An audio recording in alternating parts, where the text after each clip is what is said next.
Welcome all to this program, Voice of Saints.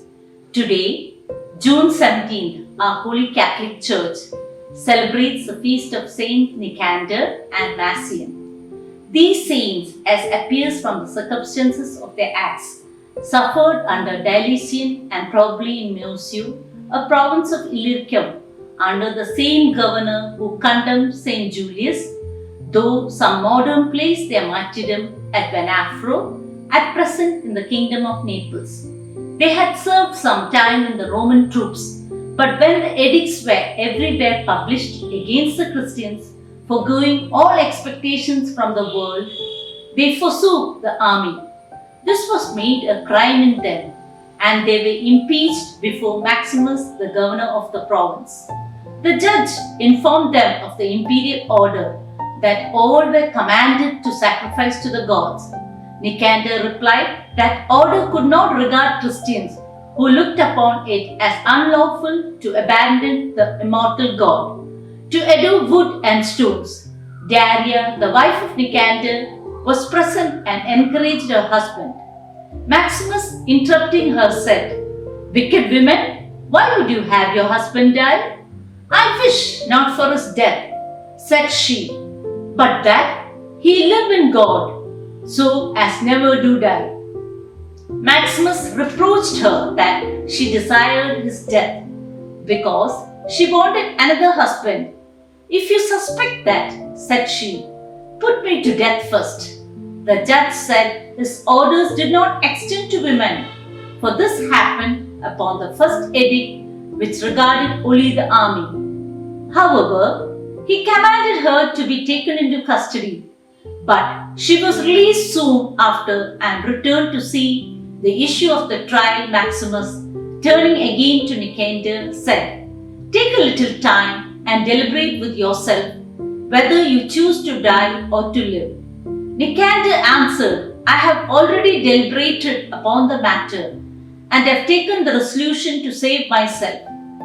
The judge took it that he meant he would save his life by sacrificing to the idol and giving thanks to his gods, began to congratulate and rejoice with Suetonius, one of his assessors, for their imaginary victory.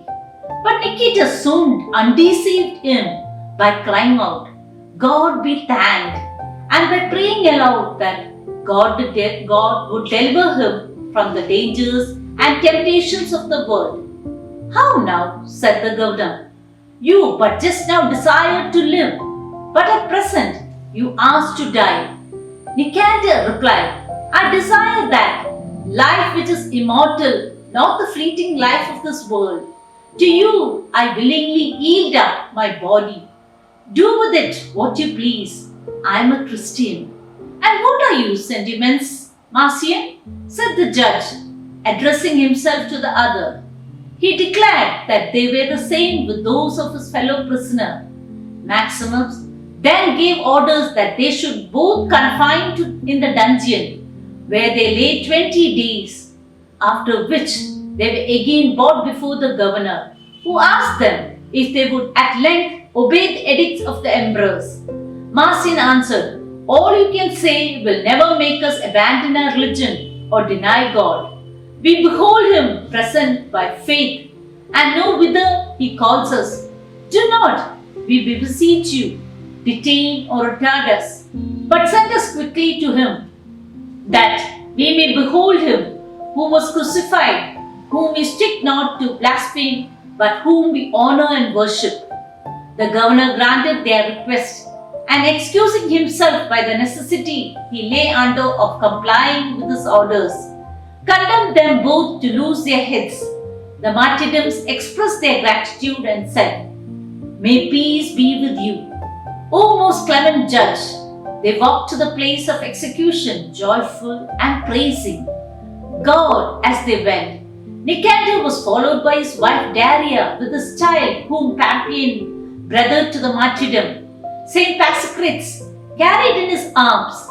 Marcian's wife, differing much from the former and his other relations, followed him, weeping and howling in excess of grief. She in particular did all that in her lay to overcome his resolution, and for that purpose often showed him his little child, the fruit of their marriage, and continually pulled and held him back, till he had rebuked her, desired Sakthikus, a zealous Christian, to keep her behind. At the place of execution, he called for her, and embracing his son, looking up to heaven, said, Lord, all-powerful God, take this child into thy special protection. Then, with a check to his wife for a base verdict, he bade her go away in peace, because she should not have the courage to see him die. The wife of Nicander continued by his side, exhorting him to constancy with joy. Beware of good heart, my lord, said she. 10 years have I lived at home from you, never ceasing to pray that I might see you again.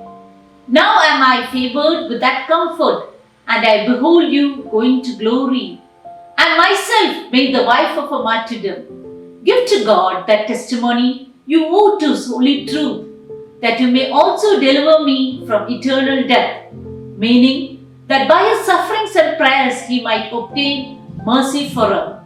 The executioner, having bound their eyes with their handkerchiefs, struck off their heads on the 17th of June. Faith and grace made this martyrdom strong all over considerations of flesh and blood. They did not abandon their orphan babes, to whom they left examples of the heroic virtue, and whom they committed to the special protection of their heavenly Father. We never lose what we leave to obey the voice of God.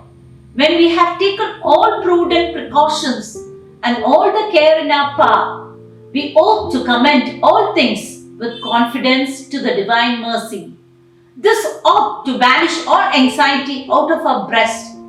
God's blessings and protection are all we can hope or desire.